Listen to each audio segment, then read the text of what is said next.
तर वर्षाताई तुमचं खूप खूप स्वागत आमच्या चॅनलवर. कशा आहात? मी चांगली आहे.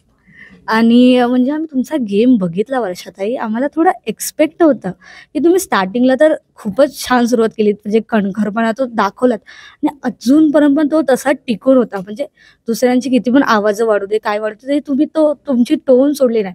तर मग तुमच्याकडून जाणून घ्यायचं की तुमचा प्रवास कसा होता? मला खूप समाधानकारक असा माझा प्रवास होता. हं. जसा मी माझी वाट काढत गेले, हां. मला असं वाटलं मी योग्य वाटेवर आहे हो. आणि ही वाट मला सोडायची नाहीये. मी वाट माझी कधीच सोडली नाही हं. आणि सगळ्यांना कणखरपणे उत्तर दिलं. माझ्या तथाकथित ग्रुपला सुद्धा मी कणखरपणे उत्तर दिलं. मला त्याबद्दलच एक थोडं जाणून घ्यायचं आहे, की तुम्ही म्हणजे आधी तर तुम्ही टीम बीशी थोडे चांगले होता आणि टीम एचं जर म्हणणं झालं, निक्की किंवा जान्हवीचं म्हणणं झालं, तर त्यांनी सुरुवातीला तुम्हाला थोडा म्हणजे तुमचा सन्मान नाही केला किंवा काहीतरी खटके उडाले तुमच्यात. पण आता एंड गेम पूर्ण पलटला, तर असं का म्हणजे? हो, त्याच्यावरूनच प्रवृत्ती कळते ना माणसाची. हां. माझ्या ग्रुपने मला माझ्याबद्दल आस्था दाखवणं सोडून दिलं. अच्छा. नंतर. हां. त्यामुळे दुरावा निर्माण झाला आमच्यामध्ये. ए ग्रुप सुद्धा अ, माझ्या खूप जवळ होता असं नाही. पण काही वेळेला आम्ही जवळ आलो कारण बिग बॉसनी तसेच ग्रुप पाडले आमचे. हं. जेव्हा मला त्यांच्या ग्रुपमध्ये त्यांनी ठेवलं, तेव्हा मी माझ्या परीने 100% त्यांना दिलं. हं. पण मी कुठल्याही ग्रुपमध्ये नव्हते, अगदी अच्छा. माझं प्रस्थान होईपर्यंत. हं. मी मीच होते. ओके. मग जान्हवीने तुमचं म्हणजे आधी जे झालं त्यामुळे तिला शिक्षा पण भेटली. पण नंतर ती तुमचे पाय पण दाबताना दिसली, म्हणजे तुमची सेवा पण करताना दिसली. मग आधी जे बोललेली ते फेक होतं, की आता जे सेवा करते ते फेक होतं? यावर काय तुमचं म्हणणं नाही, अगदी सुरुवातीपासून ती माझी पाय दाबत होती. आहे? हां, हां.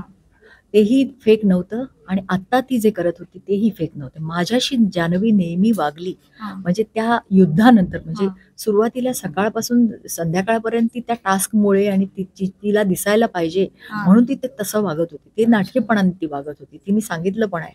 पण ती माझ्याशी जी वैयक्तिक वागत होती ते कधीच खोटं नव्हतं. हां. जाताना पण तिनेच तुम्हाला मिठी मारली. हो. तुम्ही टास्कमध्ये पण उत्तम खेळायचात म्हणजे तुम्ही खूप एक प्लेयर होतात म्हणून तर तुम्हाला वंडर वुमन नाव दिलंय.